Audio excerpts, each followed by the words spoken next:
मेरा दिल ये पुकारे आजा। 3 दिन में 2 करोड़ रुपया, सिर्फ एक वीडियो वायरल। मैं खुश हूँ। उस बच्ची को जिस भी तरह सक्सेस मिली, मैं खुश हूँ। I am all happy. Party हो रही है वाली गर्ल दाना नीर मुबीन, आई एम हैप्पी। पर इससे जो ट्रेंड परवान चढ़ रहा है उसको सपोर्ट नहीं किया जा सकता। निदा यासिर, मैं आपसे बराह रास्त मुखातिब हूँ और ये वीडियो आप ज़रूर देखें। तो आप एक चीज़ का ख्याल रखें, किसी उस बच्ची का जो मेहनत करती है और मैट्रिक एफएससी में टॉप करती है। हर साल बुलाएं, हर ज़िले के बच्चे को बुलाएं, अपने इलाके के बुलाएं, सिंध के बुलाएं, बलूचिस्तान के बुलाएं। उस बच्ची का जो बलूचिस्तान के किसी स्कूल में 5वीं क्लास में टॉप करती है। आप उस बच्ची को भी बुलाएं जो डॉक्टर है, जिसने गोल्ड मेडल्स की इंतहा कर दी है एमबीबीएस में, जो इंजीनियर है, जो अच्छी आर्किटेक्ट है, जो अच्छी डिज़ाइनर है, जो अच्छी कॉरपोरेट है, जो अच्छी लॉयर है, जो कोई भी अच्छा काम कर रही है, उसको भी बुलाएं। आप अगर रेटिंग के चक्कर में हैं और रेटिंग के चक्कर में आप ये भूल गई हैं कि आप कितनी डिप्रेशन दे रही हैं, ये पढ़ें। ये किसी शख्स ने लगाया हुआ है, डिप्रेशन के लिए मुझे हेल्प करें। मैं 5 साल से धक्के खा खा थक गया हूँ, जगह जगह जॉब्स, घर के हालात ख़राब, कुछ नहीं मिल रहा। ये वॉइस ऑफ कस्टमर पे पोस्ट थी और नीचे इसको, जिसको रातों रात आपने बुला लिया। इस लड़की में टैलेंट क्या है? ठुमके अच्छे लगा लेती है, ठुमके का टैलेंट है। सोसाइटी के भी नॉर्म्स हैं, लेकिन प्रॉब्लम ये है कि जब इस किस्म का लोग वायरल होंगे तो आप अपनी बेटी से क्या उम्मीद रखेंगी? वो टिकटॉक पे कपड़े उतारेगी जाके, या आप जिस स्कूल में उसे भेज रहे हैं और उसे बता रहे हैं कि पढ़ लिख के कुछ बड़ा इंसान बनो, डॉक्टर बनो, इंजीनियर बनो, या जो भी अपनी फील्ड में वो पढ़ाई लिखाई में करना चाहती है वो करे। इंतहाई गलत ट्रेंड है ये, इतना गलत ट्रेंड है कि इसकी जितनी ममानियत की जाए, जितना इसको रोका जाए, जितना भी हम इस पर आवाज़ उठाएं कम है, जितना हम इस चीज़ को कंडेम करें कम है। आज मैं लोगों को रिवील करता हूं कि जो चाइना में काम करते हैं वो अगर टिकटॉक का इस्तेमाल करें, उन्हें पता होगा कि वहाँ टिकटॉक में जो टॉप पे हैं वो आईटी एक्सपर्ट्स हैं। टॉप पे वो लोग हैं जो इंफॉर्मेशन टेक्नोलॉजी को डील करते हैं, जो उनकी ऐप्स पे अच्छा काम कर रहे हैं, जो उनके अच्छे सॉफ्टवेयर इंजीनियर्स हैं। या वो आप हमारा टिकटॉक खोल लें, आपको मेकअप से लदी फदी लड़की नज़र आएगी। वो कभी डांस कर रही है, कभी अदाएँ दिखा रही है, कभी कुछ कर रही है। इसके अलावा आपको हमारे टिकटॉक पे ऐसा कुछ भी नहीं मिलेगा। ये लड़की एक टिकटॉकर थी, इसने अपनी सहेली पे की उस शादी पे डांस किया। वो डांस की मूव्स भी इंतहाई घटिया और वाहियात किस्म की थी, क्योंकि उसमें गाना पीछे से ऐसा चला, लोगों ने इसको मीम्स बनानी शुरू की और ये मीम्स में करती इतनी वायरल होगी कि इंडिया में भी वायरल होगी। और इस लड़की ने रिपोर्टेडली क्लेम्स हैं कि 3 करोड़ रुपया इसने 3 दिन में 2 करोड़ रुपया कमाया। तो अब सवाल सिर्फ ये है कि अगर यही ट्रेंड प्रमोट होगा, दूसरी तरफ ये डॉक्टर बच्चियाँ हैं जो एक 40,000 की नौकरी के लिए सिर्फ 3 सीटों के पीछे 4-4 हज़ार बच्ची उठ के आ जाती हैं। ये वो बच्चियाँ हैं जो कई रातें जागी थी, ये वो बच्चियाँ हैं जो रोज़ाना स्कूलों के बस्ते लटका के गई, कितनी दफ़ा रातों को जाग के पढ़ती रहीं। 80,000 बच्चा अपीयर होता है 1000 से 3000 सीटों के लिए, उनमें अपना मेरिट बनाया, फिर एमबीबीएस में दाखिल हुई। इतनी मेहनत की, एक एक प्रॉफ मैंने दिए हुए हैं, अंदर बाहर हो जाता है। वो करके बेचारियाँ ये डॉक्टर बनी, उसके बावजूद ये बेरोज़गार हैं, इनके लिए नौकरियाँ नहीं हैं। दूसरी तरफ एक लड़की रातों रात वायरल होती है, उसको निदा यासिर बीबी भी बुलाती हैं, उसको बाकी मॉर्निंग शोज़ भी सिर्फ रेटिंग के चक्कर में बुलाते हैं, क्योंकि सोसाइटी इनको देखना चाहती है। सोसाइटी इसको गर्ज नहीं है कि उनके घर में बेटी जो है वो डॉक्टर बन रही है, वो पढ़ रही है, तो उसको यहाँ इंजीनियर बन रही है। अब मुझे कहेंगे मैं डॉक्टरी या लड़कियों को डॉक्टर बनाने के ख़िलाफ़ नहीं हूँ। मैं कहता हूँ उनको ऐसी इंडस्ट्री की तरफ ज़रूर लेके आएँ जहाँ वो अपना पेट ज़रूर पाल सकें। उन्हें हकीकत पसंद होना चाहिए। मैं प्राइवेट मेडिकल कॉलेजेस में 1 करोड़ रुपया लगा के बेटी को डॉक्टर बनाने के ख़िलाफ़ हूँ। अगर वो अपना नेचुरल मेरिट बना के किसी मेडिकल कॉलेज से बनती है और आगे प्रोग्रेस करती है, शी शुड गो। लेकिन इनकी एप्रिसिएशन भी होनी चाहिए। इनकी अगर एप्रिसिएशन होगी तो ही आपके बच्चे पढ़ेंगे। और ज़रूरी नहीं है कि आपके बच्चे सिर्फ डॉक्टर इंजीनियर बने।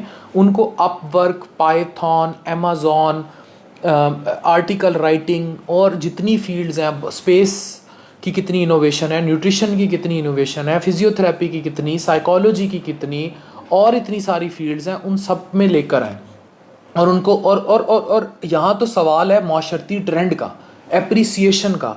अगर देखें, आपने ठुमके ही वायरल करने हैं, आपने गंदे मुंदे डांस ही वायरल करने हैं, तो आप इस सोसाइटी को मुजरे में धकेल रहे हैं। आपकी माशरती सोच आज भी मुग़लों के जवाल से बाहर नहीं आई, और मुग़लों का जवाल सिर्फ यही ठुमके और मुजरे थे। ईस्ट इंडिया कंपनी के उतर रहे थे शिप्स और मुग़ल साहब मुजरे देख रहे थे। तो अब हमारा पूरा माशरा ही इस पर हो चुका है। हम अब LGBTQ को आम करने जा रहे हैं। हम लोगों को कोई फ़र्क नहीं पड़ा कि हमारा माशरा किस कदर बेहयाई और उसमें गिर चुका है। 35 साल से पहले मर्द और औरत की शादी नहीं करते, बेवा औरत से शादी नहीं होने देते, दूसरा निकाह हमारे मुल्क में हराम है। लेकिन दूसरी तरफ यही नंग धड़ंग है, फिर लोग आ जाते हैं मर्दाना कमज़ोरियाँ लेके 35 साल में, उनके दिमागों में ऐसी चीज़ें भर दी जाती हैं। ख़ुद मुझे बताएं कि सोसाइटी कहाँ है, सोसाइटी किधर है, और सोसाइटी कहाँ धकेली जा रही है। मेरा दिल ये पुकारे आजा, लेकिन वो आए जो इस माशरे में बड़ा काम करके आए। अरफा करीम रंधावा, उसको प्रोजेक्ट करें ताकि आपकी बेटियां कल को अरफा करीम रंधावा को देखें। आप अगर प्रोजेक्ट करना चाहते हैं, ऐसी बच्चियों को करें जो सोशल मीडिया में पॉजिटिव काम कर रही हैं, कोई गूगल के ऑफिसेज़ में लगी हुई हैं, अमेज़ॉन के ऑफिसेज़ में लगी हुई हैं, जो बाहर की दुनिया में नाम रोशन कर रही हैं। मैं कितनी ऐसी डॉक्टर बच्चियों को, हज़ारों को जानता हूँ जो इंटरनल मेडिसिन में रेजिडेंसी कर रही हैं, बाहर अमेरिका में, UK में है, पाकिस्तान में ट्रेनिंग्स कर रही हैं, रातों को कितनी जानें बचाती हैं। कभी आपने कोई ऐसी वीडियो वायरल की कि किसी नर्स ने मरीज़ की रात किस तरह जान बचाई, किसी डॉक्टर लड़की ने किस तरह जान बचाई? वो नहीं आप वायरल करेंगे। हाँ, वहाँ से आप वायरल ये ज़रूर कर देंगे कि जी दवाई जो है वो सरकार, पुट्ठी सीधी चीज़ें। लेकिन दूसरी तरफ एक लड़की, इसने अगर कपड़े और उतारे होते और वायरल कर देते आप ट्राई टू अंडरस्टैंड कि आप सोसाइटी को एक ऐसा कल्चर दे के जा रहे हैं, आप सोसाइटी को ऐसी तरफ धकेल रहे हैं। अब जो इसमें सबसे हरामी फैक्टर है, मैं गाली इसलिए दे रहा हूँ क्योंकि ये हरामी है, वो फैक्टर ये है कि इसमें जो कमाई है उसकी कोई बाउंड्रीज़ नहीं है। मतलब अगर टिकटॉक पर एक लड़की बंद कमरे में मुजरा करती थी तो उस पर लोग पैसे फेंकते थे। अब ये लड़कियां जो हैं, जो टिकटॉक पे नाच रही हैं, इनको एड्स मिलते हैं, इनको कमर्शियल्स मिलते हैं, और यही मुजरे अगर यूट्यूब और फेसबुक पे आते हैं तो इनको मोनेटाइजेशन के ज़रिए पैसे मिलते हैं। जितने कपड़े उतारती जाएंगी उतने व्यूज़ ज़्यादा होंगे, उतना RPM बनेगा। जो मैं जुमले बोल रहा हूँ उसको सोशल मीडिया के लोग समझ रहे हैं।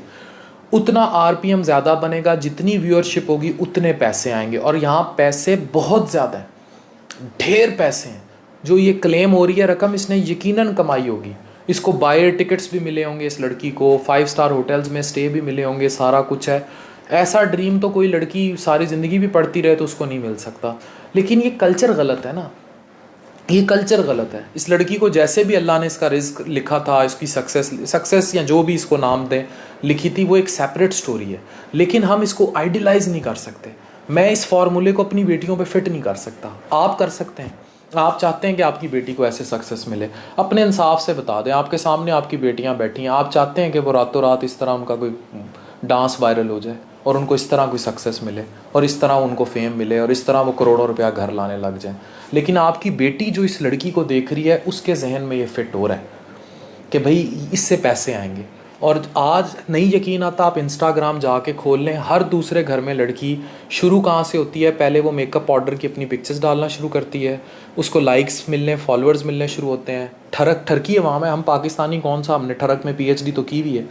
उसको लाइक्स मिलना शुरू होते हैं, उसके बाद उसके कपड़े चेंज होना शुरू होते हैं, फिर तंग कपड़े आते हैं, आहिस्ता आहिस्ता खुले गले, नंगे बाजू, और उसके बाद पेट से भी गायब हो जाता है। और पाकिस्तान में बिकनी वाली भी इंस्टाग्राम पे पिक्चर्स हैं लड़कियों की डालती हैं, बाद में वो फिर दुबई की भी सप्लाई लाइन शुरू हो जाती है।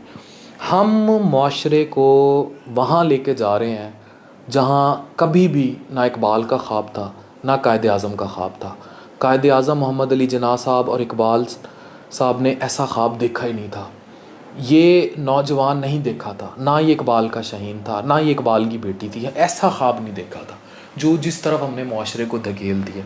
तो हमें सोचना होगा कि मेरा दिल ये पुकारे आजा का असल मकसद माशरे का वो पढ़ा लिखा चेहरा है जिसको निदा यासिर आपने और हर उस शख्स ने प्रमोट करना है जिसे प्रमोट किया जाना चाहिए।